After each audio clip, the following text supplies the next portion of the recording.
Good afternoon, SAUS first and second grade scholars. Welcome back to another video, asynchronous video with chess, okay? So today's topic, I want to discuss a hanging piece. And what is a hanging piece? So a hanging piece is a piece that you can capture and you're going to get a certain amount of points, but there's no piece to capture you back. So you're gonna get, if you capture a knight, you're gonna get 3 points and you're gonna lose 0. If you capture a rook, you're gonna get 5 points and you're gonna lose 0. But before we get there, I wanna just take a quick example to just find captures or profitable captures in general, okay? So right now we are white and it's white to move. And there is a black piece on the board that can be captured on the next turn. We can use our bishop, which is worth 3 points, and we can use that to capture the rook, which is worth 5 points. So instantly I gain 5 points. However, in this position, there is a way for the bishop to be captured. Does anyone see it? Yeah, we can use this pawn. We can use this knight 1-2 turn. However, because I gain 5, I now have to give that 3-point knight back, and I have a total of 2 points. These type of captures are also great in the game of chess, because any exchange of pieces that gets me more than 0, which is 1 or more, that means it's a profitable capture or profitable exchange of pieces for me. And that's exactly what I want to do in this position. Now, let's talk about hanging pieces. First, in order to identify hanging pieces, you need to always be able to see the captures that you can make in a chess position. So right now, it's white to move, and I want you to take 10 seconds to find 2 types of captures that the white pieces can make on the next turn.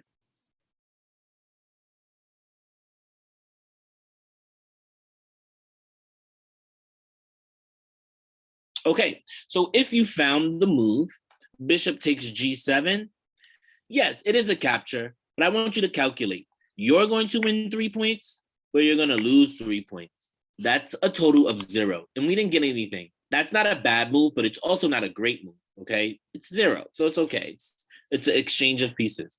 However, there's another capture we can make on this board.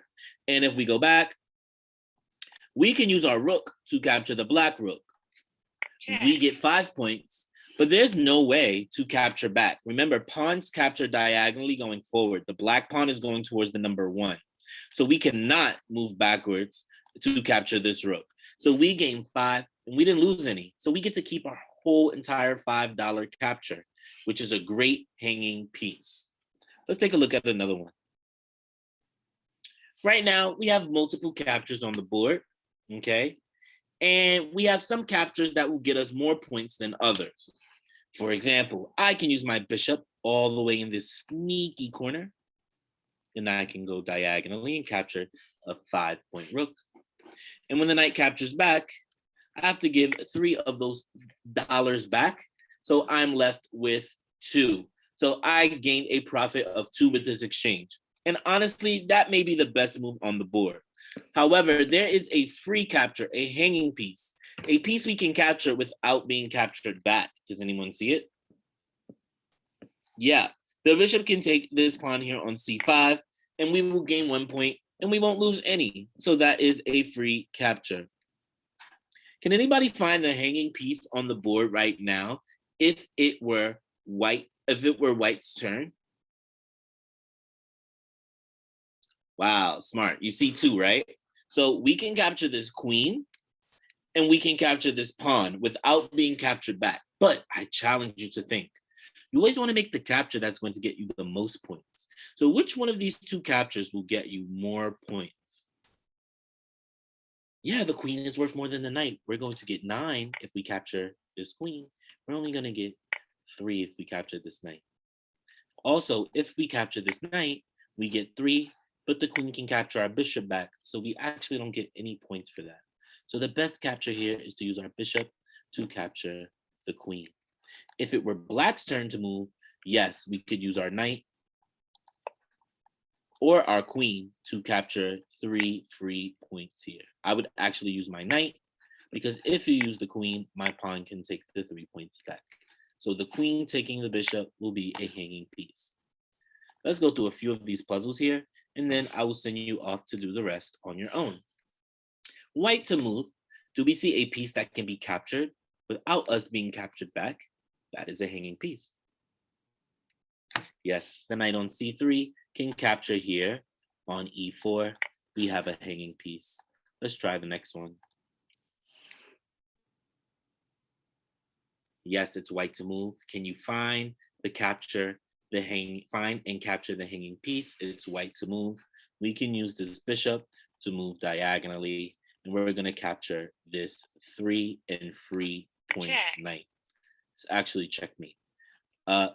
This pawn capturing this pawn is not a hanging piece. It's actually a fair trade. I'm going to get 1 point, and then you're going to take my white pawn and get 1 point back. This pawn capturing this pawn is a hanging piece, but we only get 1 point from that capture, and this 3-point capture is much better. So we always want the best hanging piece.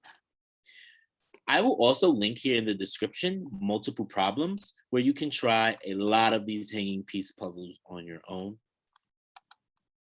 Let's do one example of protecting a hanging piece. So right now we have this example that we used in the first problem. This knight is in danger from being captured from the white knight. How can we give protection to this knight or move this knight away to a safe square? Sure, we can move this knight over to f6 and be safe from the capture. We can move our knight over to g5 and be safe from the capture. I do not recommend g3 as the pawns can capture you. I do not recommend capturing on f2 because you're going to get 1 point, but you're going to have to give $3 back. Okay, I do recommend d6 or c5. You also can make a fair trade. You get 3, I get 3 back. That also works. The last method is by bringing a piece to protect the pawn, and I can make this fancy move of pawn to d5. So if you take my 3, I'm prepared to capture 3 back. Again, linked in the description will be all of these problems for you to try on your own. Remember, every time you're looking and playing in chess, you want to look for a piece you can capture without being captured back. That is a hanging piece. Good job, guys. I'll see you all soon.